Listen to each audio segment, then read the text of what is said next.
In the final months of his life, when his voice had softened and every breath felt borrowed, Tony Curtis finally spoke the words he had held inside for more than half a century.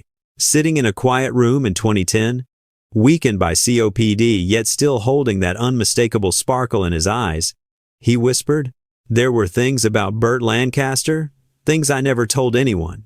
It wasn't bitterness, it wasn't pride. It was the weight of a truth that had shaped his entire journey through Hollywood.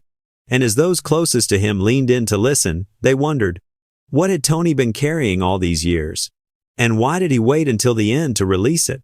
Long before the cameras, before the tuxedos and flashing lights, Tony Curtis was just Bernard Schwartz, a boy from the Bronx scraping his way through the Great Depression. He grew up in a cramped apartment with Hungarian Jewish immigrant parents, surrounded by struggle but driven by something fiercer than circumstance. Odd jobs, long days, and even longer nights taught him resilience before he ever knew he would need it. When he lost his father at a young age, the fragile world around him cracked, but Curtis did not. He pushed forward, clinging to dreams bigger than the streets he walked. His childhood left scars, but it also gave him a rare empathy that he later poured into every role he played. That spark carried him all the way to the United States Navy during World War II, and later, to the dramatic workshop in New York. Under Erwin Piscator, he learned not just technique, but the art of becoming someone else, an escape he had mastered since childhood. And when Hollywood scouts discovered him in the late 1942, Curtis stepped into their world with the same scrappy hunger that had carried him through every hardship. Hollywood loved him instantly. That face, that charm, that effortless charisma, they made him a star before he even understood the weight of fame. Crime dramas, comedies, romances. He slipped into each one with striking ease.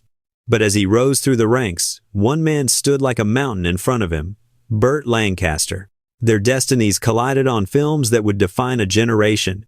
Trapeze, Sweet Smell of Success, The Defiant Ones. On screen, they were mesmerizing together, a perfect storm of fire and elegance, dominance and vulnerability. But behind the fame, the truth was far darker. Curtis later admitted that working with Lancaster was like dancing with thunder. Burt carried the weight of the world on his shoulders, he said. Yet he did it with such grace you almost didn't notice. Lancaster's intensity was legendary. Every gesture had to be exact. Every line had to be flawless. For Curtis, who thrived on spontaneity, it was both a blessing and a burden.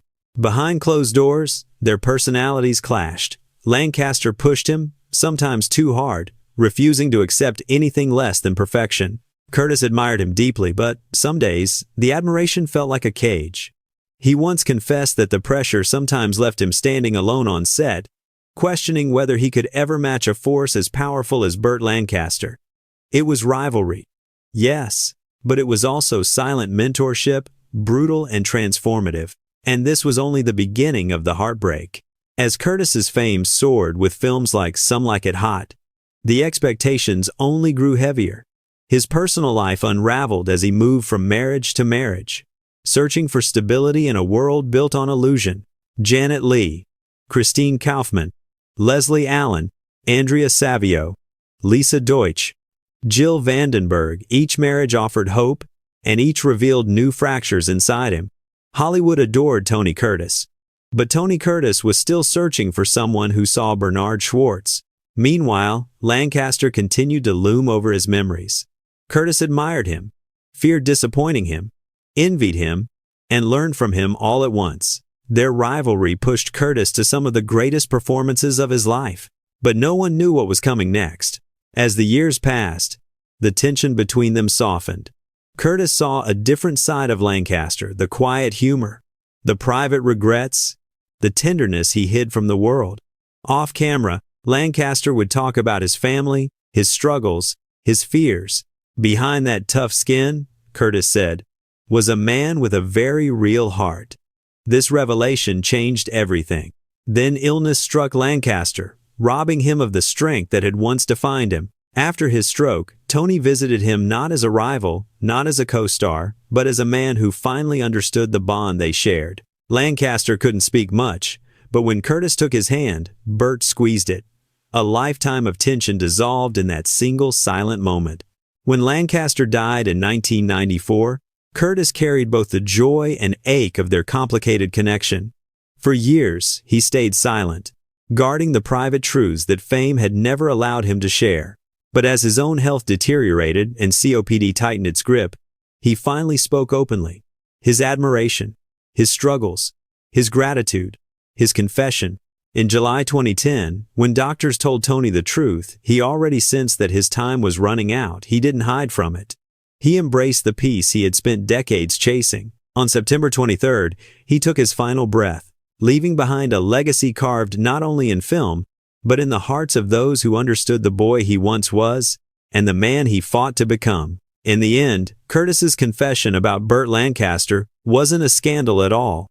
It was a love letter to a complicated friendship that shaped him, challenged him, and ultimately redeemed him. Two men who started as rivals became mirrors for one another, reflections of greatness, flaws, ambition, and humanity.